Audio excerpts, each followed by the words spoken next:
What's good, everyone? OJ here. Welcome back to another Nintendo Switch and RPG video. Today, we've got a couple of great topics for you guys. But before we get into anything, please make sure you hit that like button and subscribe if you're someone new for the latest Nintendo and RPG news, plus a little bit more when it comes to discussions and also live streams. Now, let's go ahead and get into the first topic here, and this is something that I see a lot of my fellow Xenoblade Chronicles fans get kind of uptight about. There's been a little bit of, I would say, hostility towards what's going on with the Xenoblade Chronicles 3 Special Edition. So I did a video on this a number of weeks back, but I think a lot of you guys missed it, so I wanted to bring it to the forefront in a normal weekly video. I think the last time that I did it, it was on a Sunday, so maybe you guys missed it, but we're gonna break down what's going on with that right now at this point. So for those who don't know,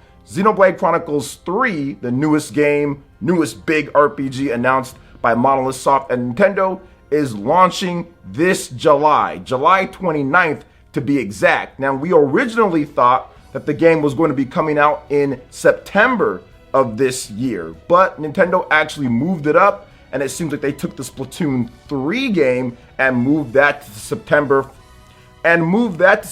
for whatever reason. So Xenoblade Chronicles 3 is pretty much done or getting ready to be done. They're wrapping it up. However, there's been some casualties on that release date getting moved up, and that's in the form of the special edition for Xenoblade Chronicles 3. Now, in this special edition, it's a bit skimpy than previous special editions before. So essentially, you get an art book, you get the game itself in its regular case, you get a tin case or steel book case for it, and that's essentially it, plus a nice piece of artwork and everything. I mean, it looks really cool, but obviously it's missing a few things here or there. Another thing with this, guys, is that it's going to be only on the My Nintendo store, and that's already raised a bunch of red flags for people out there. The fact that it's not going to be on, like, let's say Amazon and Best Buy and Walmart and all of that. And I can understand those concerns, like, for real, I really understand those concerns. However, the other day we were doing a little bit of research and I was looking through things myself, and I was like, man, like, why are they doing it through My Nintendo? I wonder what's going on here.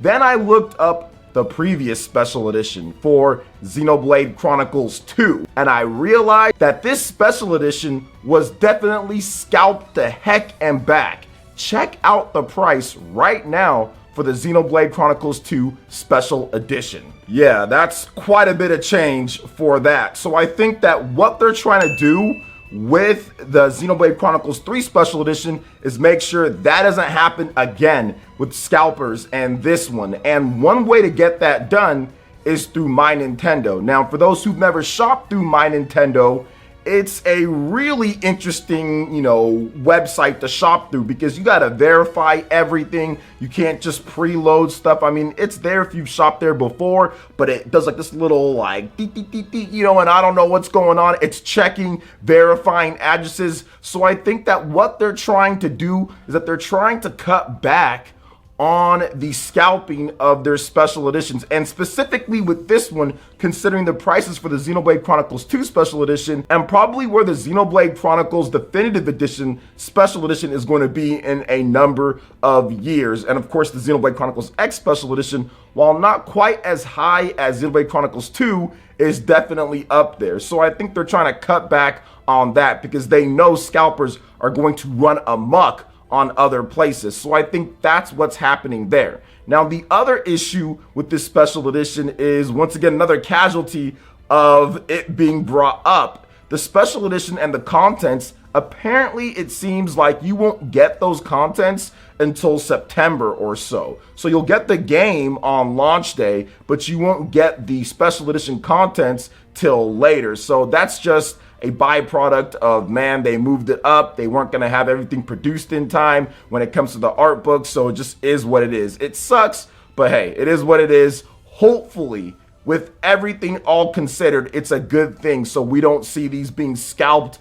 by the hundreds like they've been with Xenoblade Chronicles 2 on the Nintendo Switch. So that's unfortunate. Now, for those who are in different parts of the world and maybe you don't have a My Nintendo store or anything, I'm not sure what's going to happen. Like, I don't know what's going to happen if you're going to be able to import from somewhere else, or if there's going to be like special websites for those people to reserve a pre-order from. With the special edition, we're just going to have to wait and see, because as of the time that I'm recording this video, Nintendo still hasn't actually given more information on when pre-orders will be dropping. Now, I am expecting pre-orders to be dropping fairly soon for this Xenoblade Chronicles 3 Special Edition. So I'm going to guess around June or so, early June. So it's not going to be too much longer at this point, considering we're already halfway through May already. Just things are just flying by when it comes to the year. It felt like it was just New Year's not too long ago and we were playing Pokemon Legends, you know, and it's already been a number of months since then. So things are just going by very quickly.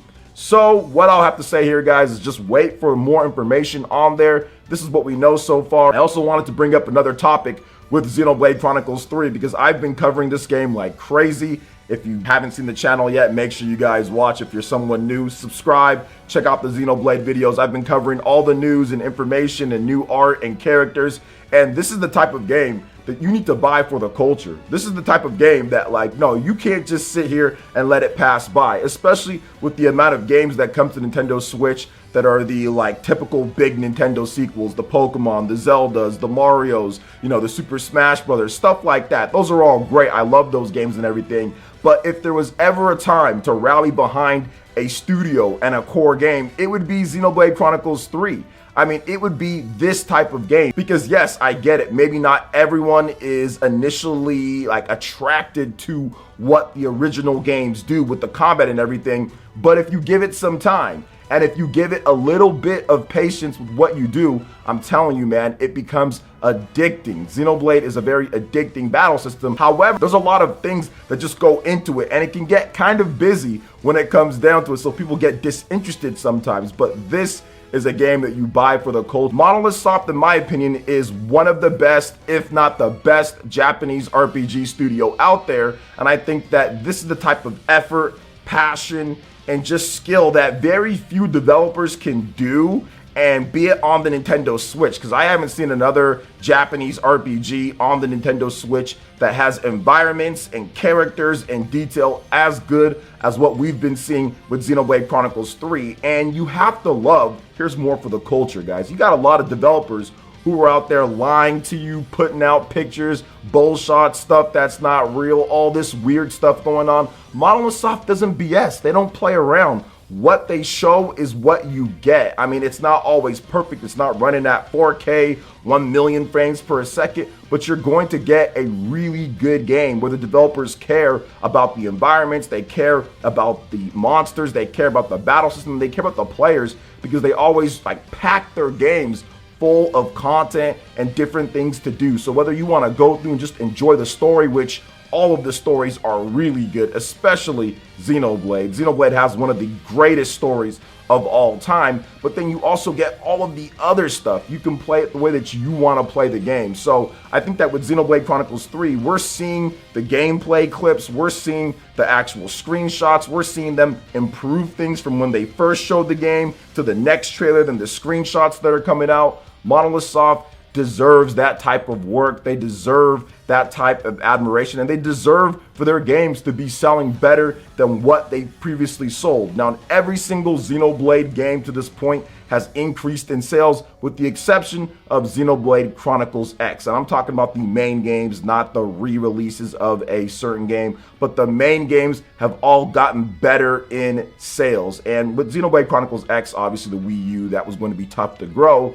But Xenoblade 1 originally, heck, Nintendo of America didn't even want that game, and it ended up selling 1 million plus. You look at Xenoblade Chronicles 2, that sold 2 million plus. So I think that Xenoblade Chronicles 3, it would be awesome for a minimum to hit of about 3 million units, and a maximum, maybe if the game reviews extremely well, like 4 million units plus or so. But I think that with the 100 million install base of the Nintendo Switch, there's no reason for Xenoblade Chronicles 3 to not smoke Xenoblade Chronicles 2 when it comes to sales right from the jump. So I'm looking forward to seeing how many of you guys actually believe what I'm saying here and buy it for the culture. But if you don't want to do it for that, that's okay. Wait till the game gets its reviews, wait till you see more content on there, wait till you see everything, and then you can make your decision there.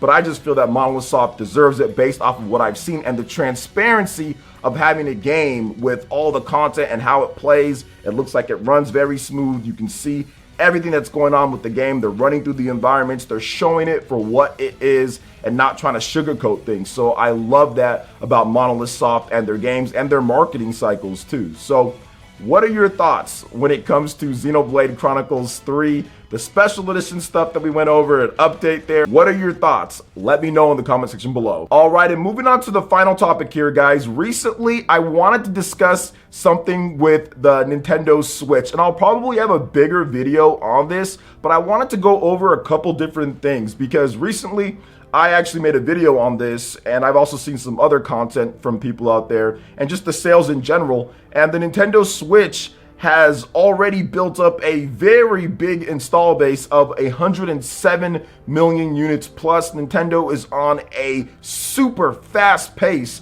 to become potentially the best selling system of all time. And I think that there's a lot of people that don't understand the rate of sales and kind of what's going on. So I wanted to break that down a little bit, in addition to talking about the Nintendo Switch passing the PlayStation 4 in sales here in the US in the fraction of the time of the PS4 was viable in the market. So I've seen a lot of people talk about how it has no shot at getting there, that it potentially has a shot. Well, let's break down the analytics. Let's talk about the numbers, because before you get into anything in terms of what you think or not, you have to know how it's been selling and how is it projected and what's coming up for the system in order for it to reach its goals. So right now at this point, 107 million plus. Now Nintendo is forecasting for the next fiscal year 21 million units sold. So right now they're at 107 million. So if you add up that 21, that puts them right there at about 130 million based on their estimates. Now the PS2 is over 150 million. The Nintendo DS is over 150 million. So essentially what they're going to have to do is sell about another 20 million plus for the next years or so, because by 2023 they're going to be at about 130 million. And guess what game is dropping right around that time? The Legend of Zelda Breath of the Wild 2, which should definitely boost up sales quite a bit. But if you look at everything here, how are they going to get to that spot? Well, it's going to be the software. It's going to be the software and what Nintendo does as they transition into the next generation. You have to remember, guys, when the PlayStation 3 came out, the PS2 was still a viable machine and still selling. Sony sold the PlayStation 2 and was still supporting it with content here and there, and also third-party developers well after the PS3 came out, which helped extend its life well beyond what you would see normally. I think that the Nintendo Switch is very much in a PS2 type of situation because it brings a functionality and it brings something to the market, and it brings exclusive content to the market that you just can't get any place normally. So I think that there's a parallel between the Nintendo Switch and the PlayStation 2, to where even after Nintendo brings out the next Switch, which I think that it's going to be backwards compatible, you're going to be able to have your Nintendo account and transfer it over. I think that Nintendo's still going to support the regular Switch with some content here and there, considering how popular it is and considering how they want to have a smooth transition from Nintendo Switch owners to the next gen Nintendo Switch owners, according to what Mr. Furukawa said. He didn't say there was major concern. He said that they want to have a smooth transition, and it's something that they're going to be very, very alert of heading into it. So I think that that's what they want to do. So if Nintendo does that, and there's some actual real price drops, yeah, absolutely. Like a year, 2 years, 3 years after the next gen Switch comes out, which I think the next gen Switch might be out late 2023, 2024, something like that. I feel that there's still going to be a market for the regular Switch, especially if you're going to price drop it, and that's how you're going to sell the rest of it needed to pass up the Nintendo DS and pass up the PlayStation 2. Because if you put the Nintendo Switch or the Switch OLED at, like, let's just say $200, you know, going forward in the future, or even cheaper, people are going to buy up the rest of that. Nintendo can kind of make it like a not limited stock, but less, and kind of push out more of the new system and try to get people to transition to the next system. I think that you can get residual sales of about anywhere 5 to 8 million, even in the limelight of the next gen Switch going forward in, like, let's just say the second, third, or fourth year after the next gen Switch is already out. I think they can get a lot of residual sales with the regular Nintendo Switch, considering how big the library is, and if they continue to support that ecosystem of, hey, look, the Switch eShop is up, you can still get games on there. Maybe Nintendo not necessarily supports the Switch right now into year 3 or 4 with games, but maybe the first or second year, there's still a couple games here and there, which I think that they could do. So that could extend the sales and get the necessary time needed in order to pass up the Nintendo DS and also the PlayStation 2. And this is just based off of just doing some math. Like I said, by next year, they'll be at about 130 million. So they're going to need about 20 million plus or so. And if you're going based off the sales, Nintendo's been able to do that. But even if you start halving it for the next, you know, few years or so, they should be able to reach that amount at some point, especially with some price drops. But once again, we're going to see how it all works out. I think it's very possible. But what are your thoughts on everything that we discussed here? Let me know in the comment section below. All right, guys, that wraps it up for this video here. Thank you so much for watching. I do appreciate it. Please make sure you hit that like button. Subscribe if you're someone new. Click that notification bell, and we will see you for the next video. Peace.